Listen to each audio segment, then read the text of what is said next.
Imagine a time when the sky was still a mystery, and the idea of crossing oceans in a plane seemed impossible. Now, picture a woman standing on the edge of history, ready to defy all odds and take to the skies like no one before her. Amelia Earhart wasn't just a pilot, she was a trailblazer, a symbol of courage and determination, who soared beyond the boundaries of what was possible in her time. Her story isn't just about flying, it's about breaking barriers, challenging norms, and inspiring generations. Amelia Mary Earhart was born on July 24, 1897, in Atchison, Kansas, a small town along the Missouri River. She was the daughter of Samuel Edwin Stanton Earhart and Amelia Amy Otis Earhart. From a young age, Amelia, known as Millie to her family, displayed a curiosity and adventurous spirit that would later define her life. Amelia's childhood was marked by frequent moves due to her father's unstable job as a railroad clerk. Despite these challenges, her family was close-knit. Amelia had a younger sister, Grace Muriel, whom she called Pidge, and together, they shared many adventures. They were often found climbing trees, hunting rats with rifles, and exploring the outdoors. Unlike many girls of her time, Amelia wasn't interested in dolls and dresses, she preferred the thrill of adventure, which would later influence her love for flying. Her adventurous streak showed early on. When visiting the 1904 World's Fair in St. Louis, Amelia saw a roller coaster and was captivated by the idea of flying through the air. Inspired by this, she and her uncle built a homemade ramp in their backyard and launched themselves off it in a wooden box. Amelia ended up bruised but thrilled. This event was one of the first signs of her future passion for flying. Amelia's early education was sporadic due to her family's frequent moves. However, she was a bright student who loved reading and learning. In 1916, she graduated from Hyde Park High School in Chicago. Her father's alcoholism and job instability often meant financial difficulties for the family, but Amelia remained determined to make something of herself. After high school, Amelia enrolled at Ogant's School, a prestigious girls' school in Pennsylvania. However, she left after only 1 year to become a nurse's aide during World War I. Her work with wounded soldiers at a military hospital in Canada exposed her to the harsh realities of war, further shaping her independent and compassionate nature. During this time, while living in Toronto, Amelia had her first real encounter with aviation. In 1918, she attended a flying exhibition where she saw a plane dive toward the crowd. While others ducked in fear, Amelia stood her ground, mesmerized by the machine. This experience planted the seed for her future career in aviation. After the war, Amelia returned to the United States and briefly attended Columbia University but struggled to find her true calling. That all changed in 1920 when she had a life-altering experience. Amelia and her father visited an airfield in Long Beach, California, where she paid $10 for a 10-minute flight in an open-cockpit biplane. As the plane soared into the sky, Amelia knew she had found her passion. Determined to learn to fly, Amelia worked various odd jobs to save money for flying lessons, including as a truck driver, photographer, and stenographer. Her mother, recognizing her daughter's determination, also helped financially. In 1921, Amelia began flying lessons with Nita Snook, a female pilot who had broken many barriers herself. Snook was impressed by Amelia's natural talent and perseverance, despite her initial struggles in the male-dominated world of aviation. To support her new passion, Amelia bought her first airplane in 1921, a bright yellow Kinner Airster, which she nicknamed the Canary. In 1922, she set her first aviation record, becoming the first woman to fly solo at an altitude of 14,000 feet. Amelia's passion for flying was matched by her determination to break barriers and prove that women could be just as capable as men in the skies. Amelia's big break came in 1928 when she was invited to join a transatlantic flight as a passenger. Although she didn't pilot the plane herself, she became the first woman to fly across the Atlantic Ocean. On June 17, 1928, Amelia, along with pilot Wilmer Stultz and co-pilot Lewis Gordon, took off from Trepassey Harbor, Newfoundland, and landed in Bury Port, Wales, 20 hours and 40 minutes later. This flight catapulted Amelia into the international spotlight. Newspapers called her Lady Lindy, a reference to Charles Lindbergh, who had made the first solo non-stop flight across the Atlantic just a year earlier. Despite the fame, Amelia was dissatisfied with her role as a passenger and was determined to make her mark as a pilot. Following her transatlantic flight, Amelia became an advocate for women in aviation. She joined forces with other female pilots to form the 99s, an organization dedicated to advancing women in aviation. Amelia was elected the group's first president, and under her leadership, the 99s grew into a strong network of female aviators.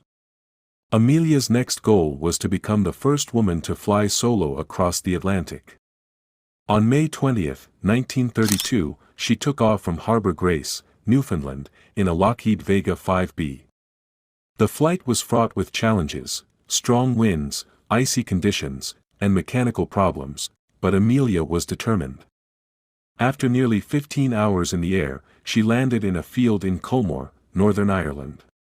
This achievement cemented Amelia's status as one of the greatest aviators of her time.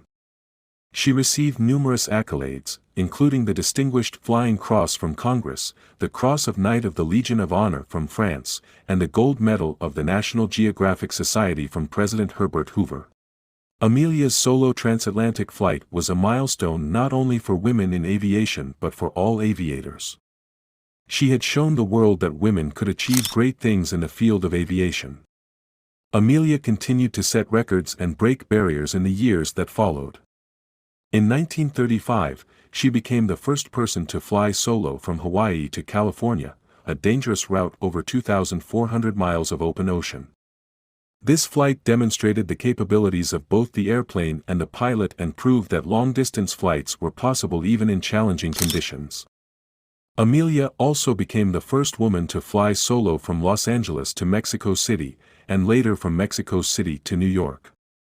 Her flights were not just about breaking records, they were also about promoting aviation and inspiring others to take to the skies.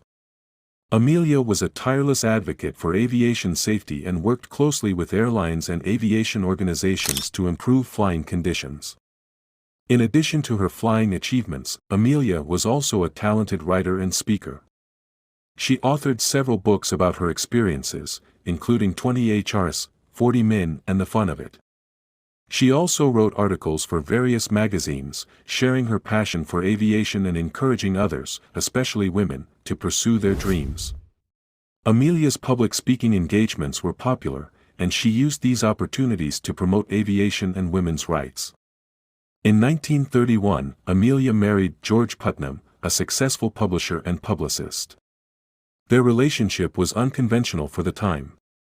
Amelia kept her own last name, continued to pursue her flying career, and maintained her independence. George was supportive of her ambitions and helped manage her public image and career.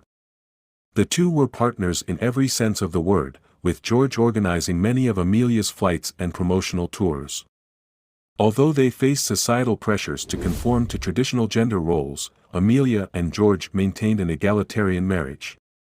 Amelia often referred to their marriage as a partnership with dual controls, a reflection of the respect and mutual support they shared. While George played a significant role in Amelia's success, he was always careful to let her take the lead in her career. Despite the demands of her career, Amelia was a devoted wife and partner. She and George shared a deep bond and mutual respect, and their relationship was one of the most important aspects of Amelia's life. Together, they navigated the challenges of fame, public scrutiny, and the pressures of Amelia's groundbreaking career. By 1937, Amelia had become one of the most famous aviators in the world. Her next goal was to be the first woman to fly around the world.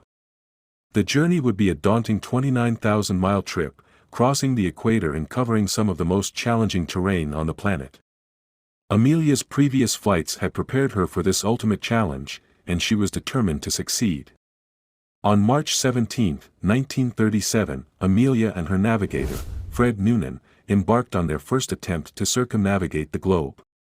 However, after a crash during takeoff in Honolulu, Hawaii, the plane was severely damaged, and the attempt had to be abandoned.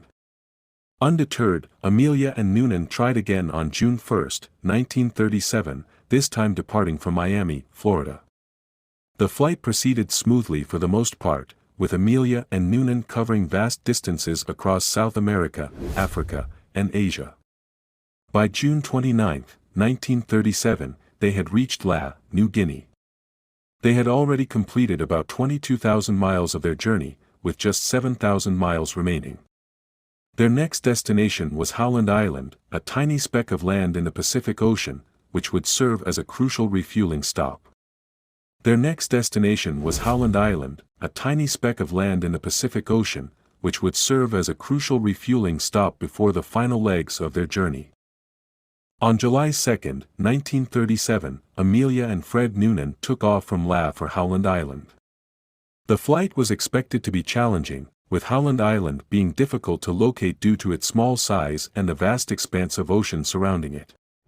The U.S. Coast Guard cutter Itasca was stationed near the island, ready to assist by providing radio communications and directional guidance. However, something went terribly wrong during the flight. Despite repeated attempts, the crew of the Itasca was unable to establish effective radio contact with Amelia's plane. At 7:42 a.m., Amelia's last confirmed transmission was heard, in which she reported, "We must be on you, but cannot see you, gas is running low." Her final transmission, received at 8:43 a.m., indicated that they were flying along the 157/337 line, but no further messages were heard. A massive search and rescue operation was launched by the U.S. Navy and Coast Guard, but despite an extensive effort covering 250,000 square miles of ocean, no trace of Amelia, Fred Noonan, or their plane was ever found. On July 19, 1937, Amelia Earhart and Fred Noonan were declared lost at sea. Amelia Earhart's disappearance remains one of the greatest unsolved mysteries in aviation history. Over the years, numerous theories have emerged about what might have happened to her and Fred Noonan, ranging from a crash into the ocean to a landing on a remote island. Despite the mystery surrounding her final flight, Amelia's legacy as a pioneering aviator and a symbol of courage, determination, and perseverance has endured. Amelia's contributions to aviation and her role as a trailblazer for women continue to inspire people around the world. She broke barriers not only in the sky but also in society, challenging traditional gender roles and proving that women could achieve great things in fields traditionally dominated by men.